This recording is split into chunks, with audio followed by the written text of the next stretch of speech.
اور اللہ والوں کو تو اتنا غم رہا ساری عمر اس مرنے کا.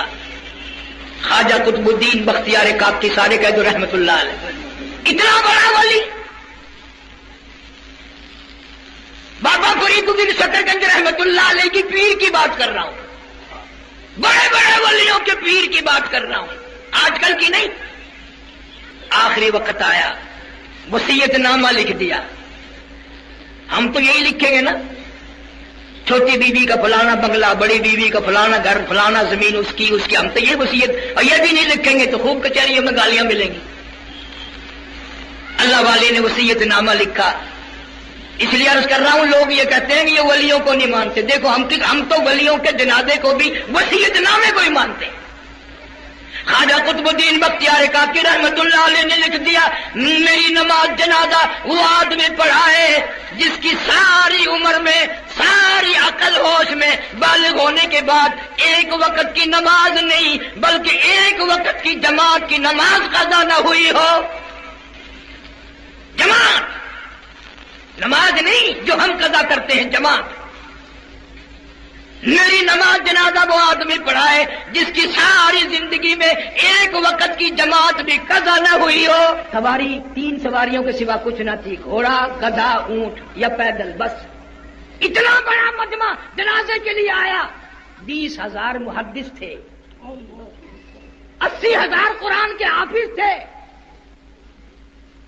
کئی لاکھ کا مجمع ہے. دلی جامع مسجد کے سامنے جنازہ رکھا ہوا ہے، مگر پڑھانے کی ضرورت کوئی نہیں کرتا. وصیت نامہ سامنے لٹکا ہوا ہے کہ یہ شرطیں ہوں تو میرا جنازہ پڑھائے. آج کل کا دور ہوتا تو ایسا آدمی جنازے کے لیے آتا جس نے کبھی پڑھی ہی نہ ہو. انہوں نے کہا چلو یار اخبار میں فوٹو تو آئے گا. سچائی کا دور تھا، مکر فریب ڈھنگ کا زمانہ نہ تھا. میں قسم کھا کے کہتا ہوں، تاریخ کے احوال کے اعتبار سے کسی نے جرت نہ کی. عصر کا وقت آ گیا، سارا دن ہو گیا، دلی شہر میں دنیا مخلوق عالم، حافظ، قاری، محدث کھڑے ہیں. عصر کی نماز بھی پڑھی جا چکی. اب ایک آدمی اگلی صف میں سے نکلا، اگلی جماعت میں سے نکلا اور خواجہ قطب الدین بختیار کاکی رحمت اللہ علیہ کے پاس پہنچا اور یوں منہ کا کپڑا کفن سے اٹھا کے کہنے لگا، خواجہ کیا ملا؟ تیرے سوا، میرے رب کے سوا کسی کو پتا نہ تھا میں کون ہوں، کیسا ہوں. اب میں پھنس گیا ہوں. اگر تیرا جنازہ پڑھاتا ہوں میرا پردہ کوئی نہیں، پردہ کرتا ہوں تیرا جنازہ پڑھانے والا کوئی نہیں.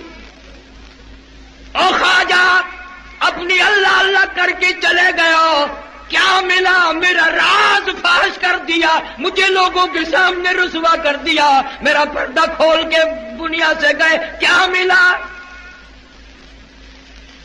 جوان رویا ہے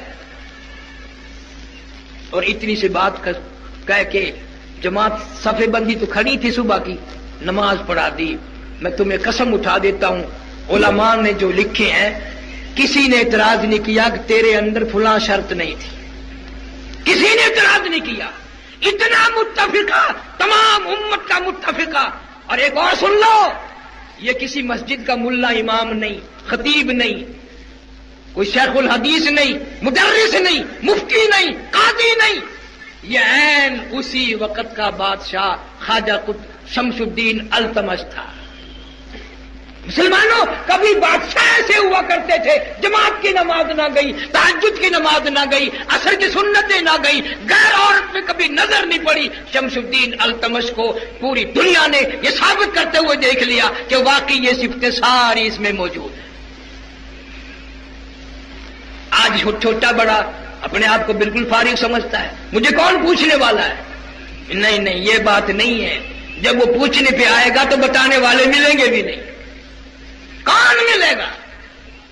بڑے بڑے ولی اللہ بادشاہ گزرے. سلطان ناصر الدین محمود دلی کے تخت شہنشاہی پہ 23 برس حکومت کی. بیوی ہر وقت بیگم کہتی ایک نوکرانی تو لا دو، مر گئی ہوں، برتن صاف کرتی ہوں، جھاڑو لگاتی ہوں، کپڑے دھوتی ہوں، یہ کرتی ہوں، وہ کرتی ہوں. سلطان ناصر الدین کہنے لگا تیرا خیال یہ ہوگا کہ نوکرانی لا کے دوں گا، سرکاری خزانے سے اس کی تنخواہ دی جائے گی. میں ایسا ہرگز نہیں کروں گا، ایش تو کرے قبر میری دباؤ، بادشاہ کی بات ہے۔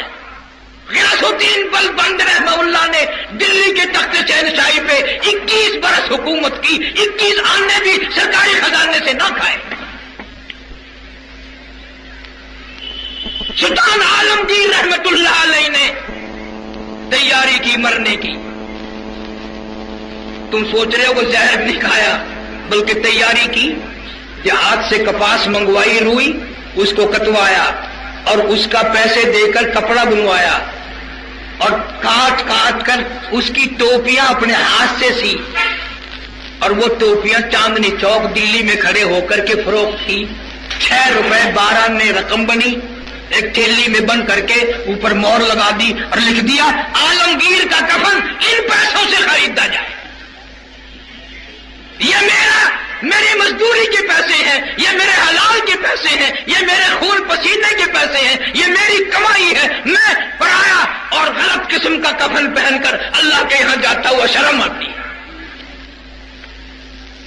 بادشاہوں کو اس بات کا احساس ہو گیا کہ کفن حلال کا ہونا چاہیے، کفن اللہ کے یہاں جانے کا آخری لباس ہے، وہ تو حلال کا ہو۔ لیکن آج ہمیں اس کا بھی فکر نہیں۔ اگر پہلے گھر میں رکھو گے لا کے، بیوی پوچھے گی یہ کپڑا کس لیے لائے، کہ کفن کا لائے، باہر پھینک دیں، چل پڑے، ہم کفن کو گھر میں کیوں رکھیں، رکھتا ہی کوئی نہیں۔ میں ایک دن مسجد میں اپنی باولپور روڈ ملتان پہ زور کی نماز کے بعد پان پون چاپ رہا تھا، ایک کار والا آیا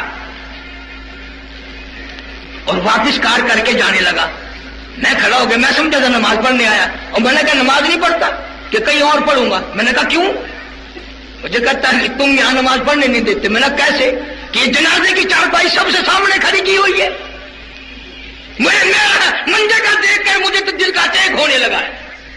میں نے کہا واہ بھائی واہ، منجا دیکھ کر اٹیک ہو گیا تو تختے پہ تیرا باپ جائے گا؟ اس تختے پہ کون جائے گا؟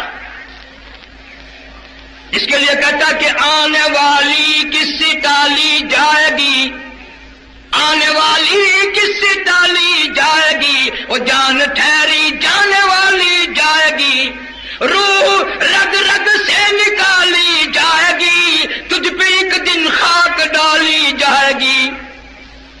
سیدنا علی مرتضیٰ رضی اللہ تعالیٰ اپنے شاگردوں کے ساتھ سفر فرما رہے ہیں، راستے میں قبرستان آ گیا، قبرستان میں چلے گئے اور روئے ہیں حضرت علی وہاں کھڑے ہو کر اور فرمانے لگے او قبر والو اموالکم قسمت، تمہارے مرنے کی دیر تھی، تمہارا مال تقسیم ہو گیا، نساؤکم زوجت، تیری بیگم گھر والی کل جو تیری بغل میں لیٹ کے کہتی تھی میں تیری ہوں میں تیری ہوں، تیرے مرنے کی دیر تھی، اب کسی اور سے شادی رچا لی، اب اس کو کہہ رہی ہے میں تیری ہوں میں تیری ہوں۔ روئے ہیں حضرت علی رضی اللہ تعالیٰ، اور پھر فرمایا اگر یہ بول سکتے تو یہ پتہ کیا جواب دیتے؟ فرمایا بتاؤ؟ فرمانے لگے یہ سرائے در مسافر ہو بخدا یہ کسی کا مکان نہیں، نعرہ تکبیر، یہ سرائے در مسافر ہو بخدا یہ کسی کا مکان نہیں، جو مقیم تھے اس میں کل یہاں کہیں آج ان کا نشان نہیں، جو مقیم تھے اس میں کل یہاں کہیں آج ان کا نشان نہیں، اور جو مثال ٹوٹی ہے خوش بیاں دم گفتگو تھے گوہر پیشاں، وہ پڑے ہیں آج خاموش یہاں کہ دہل میں گویا زبان نہیں، وہ پڑے ہیں آج خاموش یہاں کہ دہل میں گویا زبان نہیں۔